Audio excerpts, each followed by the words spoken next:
నమస్కారం వార్తలకు స్వాగతం ముందుగా ముఖ్యాంశాలు అమరావతి ఎస్ఆర్ఎం యూనివర్సిటీలో population dynamic and development work shop లో పాల్గొన్న ముఖ్యమంత్రి Nara Chandrababu Naidu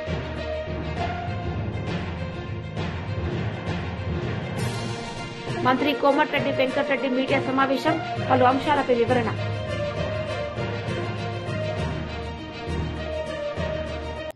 Amaravati SRM university population dynamic and development work shop లో పాల్గొన్న ముఖ్యమంత్రి నారా చంద్రబాబు నాయుడు సందర్భంగా ఆయన మాట్లాడారు. My village, our district, everything. I am from Vijayanagaram district, Galbitnagaram Mandal, Dolpalam village. We are very grateful to you, and I finally want to conclude that please be our CM not only for this 5 years, 10 years, 15 years. All we want you as our CM. We want you as our CM. Thank you, ma. Thank you. I am proud of you. All youngsters, I am proud of you. మీతో ఇంటా ఉంటే నాకు కూడా కొండంత ధైర్యం వస్తా ఉంది. ఎప్పుడు కూడా యంగ్స్టర్స్ లో ఇమాజినేషన్ ఎక్కువ ఉంటుంది, యంగ్స్టర్స్ లో విజువలైజేషన్ ఎక్కువ ఉంటుంది. ఏజ్ అయ్యే కొద్దికి ఆలోచన కూడా తగ్గిస్తారు. మీ అందరూ కూడా యాస్పిరేషన్ ఏజ్ ఇది. యాస్పిరేషన్ ఏజ్ లో మీరు ఏం కావాలనుకుంటున్నారో విజువలైజ్ చేస్తా ఉంటారు. మీరు విజువలైజ్ చేసేటి అన్ని కూడా నేను ఆలోచించి మీ అందరి విజన్ కలిపి నేను ఆలోచిస్తున్నా. మీ అందరి భవిష్యత్తు వండర్ఫుల్ ఫ్యూచర్ ఉండేదానికి ఏం చేయాలనో అలాంటి ఎన్విరాన్మెంట్ క్రియేట్ చేసే బాధ్యత నాదని మిమ్మల్ని మీ అందరికి విజ్ఞప్తి చేస్తున్నా. సమస్యలు లేవనుకోవద్దండి, బీ క్లియర్. 5 ఏళ్లు జరిగినటువంటి డిస్ట్రక్షన్ మీరు చూస్తే 10 లక్షల కోట్ల రూపాయల అప్పు. సర్వీస్ చేయాలి, అప్పు కట్టాలి. నేను ఇచ్చిన హామీ సూపర్ 6 కూడా నెరవేర్చుకుని మళ్లీ అభివృద్ధి చేయాలి. దీనికి ఒకటే మార్గం, అభివృద్ధి, సమిక్షేమం, సుపరిపాలన, మళ్లీ అభివృద్ధి, మళ్లీ ఎంపవర్మెంట్. ఇది కంటిన్యూస్ ప్రాసెస్. అందుకని ఎప్పుడూ లేనంత అభిమానం నా మీద చూపించారు. 93% స్ట్రైక్ రేట్, 57% ఓట్లు వేయడం. నేను జనసేన అధినేత పవన్ కళ్యాణ్ గారు ఇద్దరం కలిసినప్పుడు మీరు ఒక అభిమానం చూపించారు. ఈ రెండు అయిన తర్వాత బీజేపీతో కూడా కలిస్తే నరేంద్ర మోడీ గారు కూడా మనకు ఉపయోగపడతారని మీరందరూ కూడా చెప్పినట్టు ఓట్లు వేశారు. మీరు ఓట్లు వేశారు కాబట్టి ఈరోజు ఢిల్లీలో మన గెలుపు ఒక సంజీవినిగా పనిచేసింది రాష్ట్రాన్ని కాపాడుకోవడానికి. ఈరోజు అమరావతి అభివృద్ధి అయినా, పోలవరం పని ప్రారంభించిన, విశాఖపట్నం స్టీల్ ప్లాంట్ ని ఆంధ్రుల సెంటిమెంట్ కింద గౌరవించి 13,000 కోట్ల రూపాయలు వచ్చినా మీరిచ్చినటువంటి ఏదైతే మ్యాండేటే 21 సీటుతో గెలిపించారు. కాబట్టి ఈరోజు ఢిల్లీలో కూడా మన పరపతి పెరిగింది. కేంద్రం కూడా నేను ఏం అడగడం లేదు. నేను అడిగేది ఒకటే, నాకు పదవులు వద్దు, ఇంకోటి వద్దు. దగా కాబడ్డ ఈ రాష్ట్రాన్ని మళ్లీ నిర్మాణం చేసే శక్తిని ఇమ్మని కేంద్రాన్ని కోరాను. ఇప్పుడిప్పుడు అన్ని ట్రాక్ లో పెడుతున్నా. కష్టాలుంటాయి, ఇబ్బందులుంటాయి, ఛాలెంజెస్ ఉంటాయి. ప్రతి ఒక్క ఛాలెంజ్ ని అవకాశంగా మార్చుకోవడం నా నైజం. ఆ విషయం కూడా మీరు గుర్తుపెట్టుకోవాలి. నేనైతే మామూలుడైతే పారిపోయేవాళ్ళు, మా వల్ల కాదని. నా జీవితంలో పారిపోను, మళ్లీ గెలిపే ధ్యేయంగా పనిచేస్తా. మీ జీవితాలందరి జీవితాల్లో వెలుగు చూపించడమే నా ఆశయం. డాక్టర్ బొర్రా నర్సయ్య గౌడ్ మీడియా సమావేశాన్ని ఏర్పాటు చేశారు. ఈ సందర్భంగా సీఎం రేవంత్ రెడ్డిపై ఆయన మండిపడ్డారు. త్రిబుల్ కానీ, నేషనల్ హైవేస్ కానీ, లింక్ రోడ్స్ కానీ, ప్రధానమంత్రి గ్రామీణ సడక యోజన కానీ, దాదాపు వీటన్నిటికీ కలిపితే ఒక 40-45 వేల కోట్ల రూపాయలు కేంద్రం తెలంగాణ రాష్ట్ర గతిశక్తికి అంటే హైవేస్ పెంచడానికి ఉపయోగిస్తుంది. అదేవిధంగా ఈరోజు తెలంగాణలో ఇంతవరకు పక్కనున్న ఆంధ్రప్రదేశ్లో 5 ఎయిర్పోర్ట్లు ఉంటే మన దురదృష్టం ఏంటంటే గతంలో 10 సంవత్సరాలు ఇప్పుడున్న కాంగ్రెస్ ప్రభుత్వం కోఆపరేట్ చేయకపోవటం వల్ల కేవలం ఒకటే ఎయిర్పోర్ట్ ఉంది. ఈరోజు మోడీ గారు వరంగల్లో ఉడాన్ కింద దాదాపు 500 కోట్లతోని ఇవ్వటం జరిగింది. దేశంలో 7 మెగా టెక్స్టైల్ పార్క్ ఏర్పాటు చేస్తే అందులో ఒకటి తెలంగాణకి ఇవ్వటం జరిగింది. ఇప్పటి వరకు తెలంగాణ రాష్ట్రం మౌలిక సదుపాయాలు 50% ఏదైతే ఫార్ములా ఉంటుందో పెట్టుబడికి తెలంగాణ రాష్ట్రం ₹1 ఇవ్వటం పోవటం వల్ల ఆ పథకం కూడా అట్లనే మూలన పడింది. ఈరోజు తెలంగాణ రాష్ట్రానికి జహీరాబాద్ నిమ్స్ కింద 2 మాజీ మంత్రి కాకాని గోవర్ధన్ మీడియా సమావేశం నిర్వహించారు. సందర్భంగా ఆయన మాట్లాడారు. ఎవ్వరు కూడా పట్టించుకునేటువంటి పరిస్థితి లేకుండా జిల్లా కలెక్టర్ గారు అదే విధంగా ఉన్నారు, ఎస్పీ గారు అదే విధంగా ఉన్నారు, విద్యాశాఖ అధికారులు అదే విధంగా ఉన్నారు. ఈ పరిస్థితుల్లో ఏదన్నా సమస్య వస్తే ఎవరికి పోయి చెప్పుకోవాలనేటువంటిది కూడా తెలియనటువంటి పరిస్థితిలో ఈరోజు పాపం పిల్లలు, తల్లిదండ్రులు, ఉపాధ్యాయులు అందరూ కూడా ఈరోజు తల్లడిల్లిపోయేటువంటి పరిస్థితి ఏర్పడింది. కాబట్టి ఇప్పటికైనా మేము డిమాండ్ చేస్తున్నాం, మీరు ఉదాసీనంగా వ్యవహరించకుండా ఎవరైతే పిల్లల జోలికి వెళ్ళారో, పిల్లల చేత మేము చెప్పినటువంటి పాటకి డ్యాన్స్ వేయమన్నారో, ఆ పాట పెట్టినటువంటి పాపం ఆ డీజే బయట నుంచి వచ్చినటువంటి వ్యక్తి మీద చేయి చేసుకున్నారో, ఏ ఉపాధ్యాయులనైతే మీరు కొట్టారో, ఏ ఉపాధ్యాయుల సెల్ ఫోన్లు అయితే పెరిగి నేల మీద వేశారో, ఏ బిడ్డలనైతే మీరు ఏడిపించారో వాళ్ళని విడిచిపెడితే అధికారులను ఎవ్వరిని కూడా ఈ సమాజం క్షమించదనేటువంటి విషయాన్ని మీరు గుర్తుంచుకోండి. కఠినమైనటువంటి చర్యలు తీసుకోండి. లేని పరిస్థితుల్లో ఇటువంటిది ఏదో చిన్నదిలే మేము వదిలేస్తామని అనుకుంటే ఈరోజు తల్లిదండ్రులు కానీ సమాజం కానీ ఇటువంటి వాటిని విడిచిపెట్టదు. తిరుగుబాటు ప్రారంభమవుతుంది. అటువంటి తిరుగుబాటును మీరు తట్టుకోలేనటువంటి పరిస్థితులు ఏర్పడతాయి. కాబట్టి దాన్ని గమనిస్తే మంచిది అనేటువంటిది ప్రధానంగా తెలియజేస్తున్నాం. దాంతోపాటు మరొక ముఖ్యమైనటువంటి అంశం, ఈరోజు పాపం చంద్రమోహన్ రెడ్డి అసెంబ్లీలో ఏదో పెట్టేగిపోయాడు పాపం. దానిలో అనేక రకాలైనటువంటి విషయాలు మాట్లాడాడు. అసెంబ్లీ దేవాలయం లాంటిది.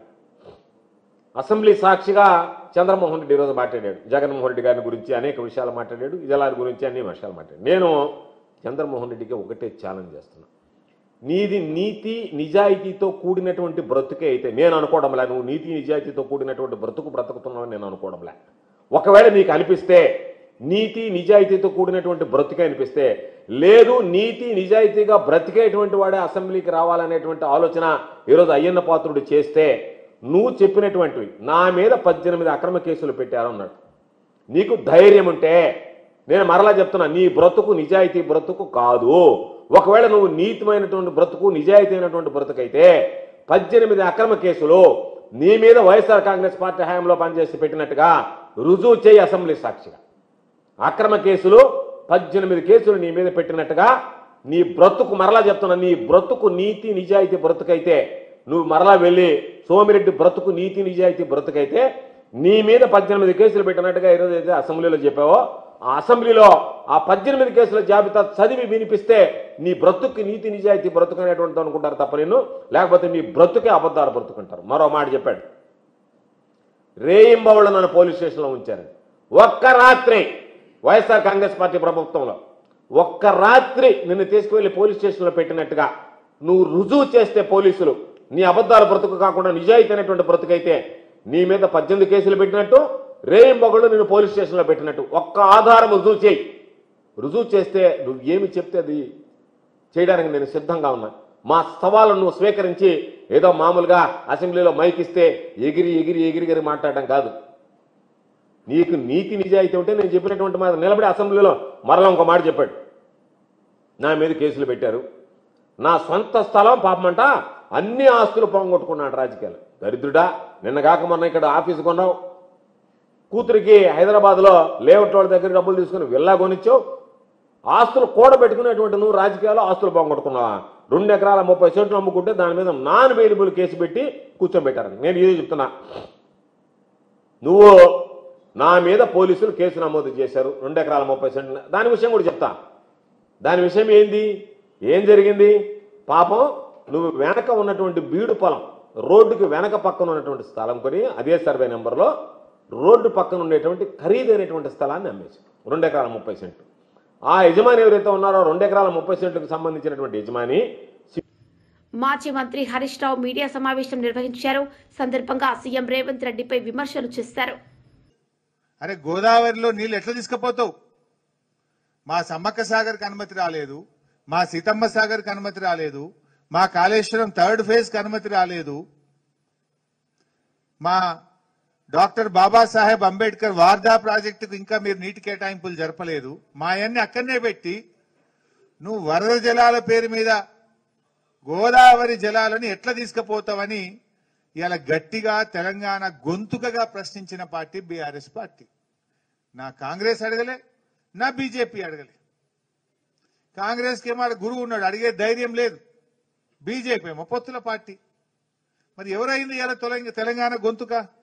అధికారంలో ఉన్నా లేకపోయినా తెలంగాణ ప్రజల పక్షాన నిజాయితీగా నిలబడేటువంటి పార్టీ, ఉద్యమ పార్టీ అయిన బీఆర్ఎస్కే ఆ ఘనత దక్కుతుంది. ఇవాళ కృష్ణా జలాల్లో కూడా ఆంధ్రప్రదేశ్ రాష్ట్రం అత్యధికంగా నీళ్లు తీసుకుపోయింది. ఇవాళ ఖమ్మం, నల్గొండ, మహబూబ్ నగర్ లో పంటలు ఎండుతా ఉన్నాయి. దాని మీద ప్రశ్నించింది, ఈ ప్రభుత్వాన్ని తట్టిలేపింది కూడా బీఆర్ఎస్ పార్టీ. సో బీఆర్ఎస్ కు ఉన్నటువంటి నిజాయితీ, తెలంగాణ పట్ల చిత్తశుద్ధి ఈ రాష్ట్రంలో ఇంకే రాజకీయ పార్టీకి ఉండదు. ఉద్యమాల్లో పుట్టినటువంటి పార్టీ, ప్రజల ఆకాంక్షల్లో నుంచి పుట్టినటువంటి పార్టీ, అన్యాయాన్ని ఎదిరించడానికి పుట్టినటువంటి పార్టీ. సో ఈ పార్టీ ఈరోజు 25 సంవత్సరాలు పూర్తి చేసుకొని రజతోత్సవ సభ జరుపుకుంటా ఉంది. అంటే ఇప్పుడే యవ్వనంలోకి ప్రవేశించింది. 25 ఏళ్ళు అంటే ఇంకా మా యంగ్ పార్టీ, యవ్వనంలో ప్రవేశిస్తున్నాం. ఇంకా అద్భుతమైన భవిష్యత్తు ఉన్నటువంటి పార్టీ. సో ఈ సభకు విజయవంతం చేయాలని, ఈ సభకు ఏర్పాట్ల కోసం ఈరోజు మేము వరంగల్ రావడం జరిగింది. మా జిల్లా పార్టీ నాయకులందరూ కూడా గత కొంతకాలంగా శ్రమించి చాలా మంచి ఎక్సర్సైజ్ చేసి ఎన్నో గ్రౌండ్స్ కూడా చూశారు. మేమందరం కూడా ఇంకా జాగ్రత్తగా వీటిని పరిశీలించి మళ్ళొక రౌండ్ కూడా వచ్చి ఫైనల్ చేస్తాం. మీతో కూడా రెగ్యులర్ టచ్లో ఉంటాం. ఎందుకంటే ఇంకా వచ్చే 4 రోజులు ఒకసారి అసెంబ్లీ అయిపోతే ఎక్కువ వరంగల్లోనే ఉండి మీడియాతో కూడా ఇంకా డీటెయిల్గా మాట్లాడతాం. ఇవాళ కొంచెం మీకు కూడా ఆలస్యమైనట్టుంది. సో సహృదయంతో అర్థం చేసుకోవాలని కోరుకుంటున్నాం. ఏమంటారే, లక్షలాది మందితో ముఖ్యమంత్రి రేవంత్ రెడ్డిని జూబ్లీ హిల్స్ నివాసంలో Telangana film development corporation chairman Dil Raju మర్యాదపూర్వకంగా కలిశారు. గద్దర్ తెలంగాణ చలనచిత్ర పురస్కారాల విధానాలను ముఖ్యమంత్రి ఆమోదించిన నేపథ్యంలో దిల్ రాజు కలిశారు. ముఖ్యమంత్రి రేవంత్ రెడ్డిని జూబ్లీ హిల్స్ నివాసంలో సినీ నటులు మంచు Mohan Babu, movie artist association అధ్యక్షుడు మంచు విష్ణు మర్యాదపూర్వకంగా కలిశారు. మంత్రి కోమటిరెడ్డి వెంకటరెడ్డి మీడియా సమావేశం నిర్వహించారు. సందర్భంగా ఆయన మాట్లాడారు. స్టేట్ గవర్నమెంట్ పరిశీలి చేయలేకపోవడం మూలంగా ఆగిపోయిన సందర్భంలో మా ప్రభుత్వం వచ్చిన తర్వాత గత 14 మాసాలుగా గౌరవ ముఖ్యమంత్రి రేవంత్ రెడ్డి గారి నాయకత్వంలో నేను R&B శాఖ మంత్రిగా ఎప్పటికప్పుడు మా అధికారులు మేము కేంద్రంతో టచ్లో ఉండి త్రిపురలో northern road Sangareddy to Bhuvanagiri వరకు సంబంధించి చౌటుపల్లి వరకు టెండర్లు కూడా బిల్ చేసి తీసుకొచ్చాము. 95% పైన ల్యాండ్ ఎక్విజిషన్ కూడా క్లియర్ చేయడం జరిగింది. దానికి ఇక్కడే క్లియరెన్స్ వచ్చిన తర్వాత అక్కడ రైతులకు కంపెన్సేషన్ ఇవ్వడం జరుగుతుంది. కానీ దానికంటే ముందు క్యాబినెట్ అప్రూవల్ కావాలి కాబట్టి ఈరోజు గడ్కరీ గారిని స్పెషల్గా నేను వచ్చిన సందర్భం ముఖ్యమైనది అది.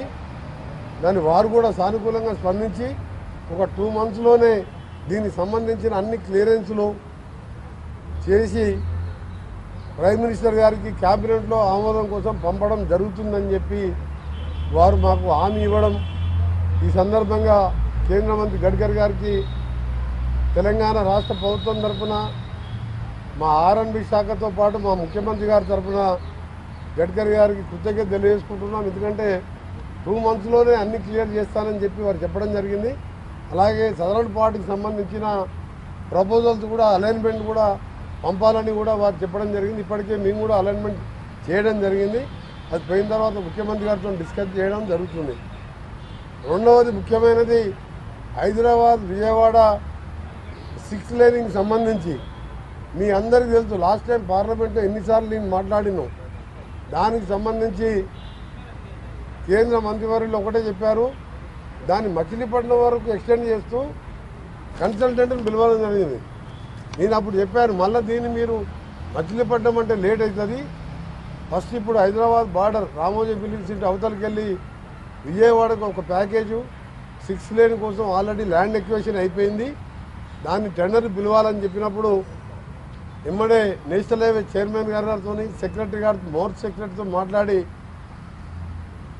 2 ప్యాకేజీలుగా చేస్తూ విజయవాడకి వెళ్ళి మచిలీపట్నం ఒక ప్యాకేజు, హైదరాబాద్ శివారు అంటే రామోజీ ఫిలిం మల్కాపూర్కి వెళ్ళి విజయవాడ వరకు 2 ప్యాకేజీగా చేసి 2 నెలల్లో ఆ ప్రాసెస్ కంప్లీట్ చేసి టెండర్లు పిలవాలని చెప్పి వాడు ఆదేశాలు ఇవ్వడం జరిగింది. అది కూడా సంతోషకరమైన వార్త. మూడవది 12 ఆర్ఓబీలు దాదాపు 1000 కోట్ల రూపాయలు విలువ చేసే ROBs road over bridges sanction చేయడం జరిగింది. దాన్ని కూడా ఎమ్మడే అప్రూవల్ చేసి శాంక్షన్ చేస్తున్నానని చెప్పడం జరిగింది. ఇంకా మిగిలిపోయిన విషయాలు మీ అందరికీ తెలుసు. శ్రీశైలం వెళ్ళే ఎలివేటెడ్ కారిడారు 62 కిలోమీటర్లకు దాని మీద డిపిఆర్తో పాటు స్పీడప్ చేయాలని అడిగినప్పుడు దాన్ని సపరేట్గా మీటింగ్ పెట్టాలని అక్కడున్న అధికారులకు వారు చెప్పడం జరిగింది. ఎందుకంటే ఫారెస్ట్కి తెలుసు 62 కిలోమీటర్లు అంటే చాలా పడుతుంది. దానికి సంబంధించి ఎలివేటెడ్ కారిడార్ సంబంధించి సపరేట్ మీటింగ్ పెడతానని చెప్పి వారు మాకు హామీ ఇవ్వడం జరిగింది. దాంతోపాటు మన కొల్లాపూర్ దగ్గర కృష్ణా నదిపై కేబుల్ బ్రిడ్జ్ 1212 కోట్స్ సోమశీల ఆ కేబుల్ బ్రిడ్జ్ కూడా 1200 కోట్లతోని టెండర్లు కూడా పిలవడానికి అన్ని ఏర్పాటు చేస్తున్నామని చెప్పి హామీ ఇవ్వడమే కాకుండా 5 రోప్వేలు అడిగినాం మేము. యాదగిరిగుట్టతో పాటు మన భువనగిరితో పాటు రామగిరి కిల్లాతో పాటు డిఫరెంట్ ప్లేసెస్లో రోప్వేలు పర్వతమాల ప్రాజెక్టు కింద అడిగినప్పుడు దాన్ని కూడా వారు శాంక్షన్ చేస్తున్నట్టు చెప్పడం జరిగింది. మొన్న కూడా రోడ్డు కూడా 4 ఏళ్ల కింద టెండర్ పిలిస్తే కాంట్రాక్టర్ చేయకపోవడం, ల్యాండ్ ఎక్విజిషన్ ఫారెస్ట్ క్లెయిమ్తో అయిపోయింది. దాన్ని కూడా స్పీడప్ చేయాలని చెప్పి వారు ఆదేశాలు ఇవ్వడం జరిగింది. రెండవది మన తెలుగు రాష్ట్రానికి చెందిన యువ నాయకుడు గౌరవ పౌర విమానయాన శాఖ మంత్రి రామ్మోహన్ నాయుడు గారిని కలవడం జరిగింది. ఇదే సేమ్ 6 ఎంపీలు అందరం కలిసి దాదాపు గంట సేపు పార్లమెంట్లో ఆయన ఛాంబర్లో మీటింగ్ పెట్టుకొని ముందుగా మామనూరు ఎయిర్పోర్టు మా ముఖ్యమంత్రి గారు చొరవ తీసుకొని అడ్వాన్స్గా ల్యాండ్ ఎక్విజిషన్ 205 కోట్లు ఇవ్వడమే కాకుండా మా అధికారులు కూడా ఇప్పటికే ల్యాండ్ ఎక్విజిషన్ సంబంధించి అక్కడంతా కూడా ఏర్పాటు చేయడం జరిగింది. అందరు రైతులు కూడా దాదాపుగా ఒప్పుకున్నారు. వాళ్ళకి కావాల్సిన కంపెన్సేషన్తో పాటు అక్కడ ఇన్ఫ్రాస్ట్రక్చర్ సంబంధించి ఏ విధంగా ఉండాలి ఆ డిజైన్ కూడా కాకతీయ మోడల్లో ఉండే విధంగా మా ముఖ్యమంత్రి గారు కూడా అదే ఆలోచించిండు, మంత్రి గారు కూడా అదే సూచన చేశారు. దాన్ని కూడా ఇంకా 5-6 పర్మిషన్ రావాలి మాకు కేంద్రంకి వెళ్ళి. ఇప్పుడు జిఎంఆర్కి వెళ్ళి ఎన్ఓసి తీసుకున్నాం, కానీ ఇంకా 5-6 పర్మిషన్లు వచ్చేవి ఉన్నాయి. దానికి వెంటనే ఇస్తానని చెప్పారు. అది 2 ఇయర్స్ 1.5-2 ఇయర్స్ లోపటే ఇంక్లూడింగ్ పెద్ద ఫ్లైట్లు దిగే విధంగా ఎయిర్పోర్ట్ కంప్లీట్ చేస్తానని చెప్పి వారు హామీ ఇవ్వడం జరిగింది. మా ముందల్నే గత వైసీపీ ప్రభుత్వం విద్యార్థుల బ్యాగులు, బెల్టు, పుస్తకాలపై జగన్ పేర్లు, బొమ్మలతో నింపేసింది. చివరికి పిల్లలకి ఇచ్చే గుడ్లపైన పేర్లు వేసుకునే స్థాయికి దిగజారిపోయాడు జగన్ అని మంత్రి లోకేష్ అన్నారు. చిక్కీ అధ్యక్ష, చిక్కీకి ఆయన ఫోటోలు అధ్యక్ష, చిక్కీకి ఆయన ఫోటో అధ్యక్ష. ఓకే అధ్యక్ష, బెల్ట్ పైన ఆయన పేరు అధ్యక్ష. పిల్లలు వేసుకున్న బెల్ట్ పైన జగన్ అన్న విద్యా కానుక. అందరు చూపించాలా? స్క్రీన్ లేదబ్బా, మీకు అందరు పంపిస్తా, అందరు చూడొచ్చు. దెన్ విచిత్రం ఏంటంటే అధ్యక్ష, పిల్లలు రాసే వర్క్ బుక్ అధ్యక్ష, దానిపైన మాజీ ముఖ్యమంత్రి గారి ఫోటో. ఫోటో కూడా ఎలాగొని చూడండి అధ్యక్ష. ఎట్లంటే ఇది ఎట్లంటే ప్రతిదీ గౌరవ సభ్యులు పాచార్య గారు చెప్పారు, చివరికి డిక్షనరీ కూడా వదిలిపెట్టలా. అక్కడ కూడా మాజీ ముఖ్యమంత్రి గారు ఫోటో అధ్యక్ష. అధ్యక్ష గుడ్డు కూడా వదిలిపెట్టలేదు అధ్యక్ష. పాపం గుడ్డేం పాపం చేసినా కానీ రాజశేఖర రెడ్డి గారి పేరు అధ్యక్ష. వైఎస్ఆర్ ఎస్పీ గుడ్డు పైన కూడా స్టాంప్. అంటే కోడి గుడ్డుని కూడా చివరికి ప్రభుత్వం బ్రాండింగ్ వదిలిపెట్టలేదు. ఇదే అయిపోయింది. నెక్స్ట్ వస్తాను అధ్యక్ష. బ్యాగ్ అధ్యక్ష. బ్యాగ్ పైన కూడా ఆయన పేరు అధ్యక్ష. బ్యాగ్ పైన కూడా ఇక్కడ ఆయన పేరు పెట్టుకున్నారు అధ్యక్ష. అంటే ఎంత న్యాయం ఒకసారి గౌరవ సభ్యులందరూ గమనించాలి. అంటే ఎక్కడ చూసినా ముఖ్యమంత్రి గారి పేర్లు పెట్టాలా, పార్టీ రంగులు పెట్టుకోవాలా, ఇదే లక్ష్యంతో గత ప్రభుత్వం పనిచేసింది. అంటే ఒక ప్రోపగాండా మెషిన్ గా గత ప్రభుత్వం ఈ వ్యవస్థను వాడింది అధ్యక్ష. వార్తలు ముగించే ముందు ముఖ్యాంశాలు మరోసారి.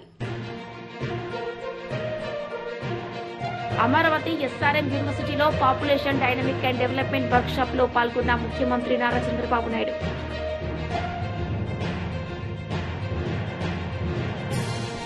మంత్రి కోమటిరెడ్డి వెంకటరెడ్డి మీడియా సమావేశం, పలు అంశాలపై వివరణ.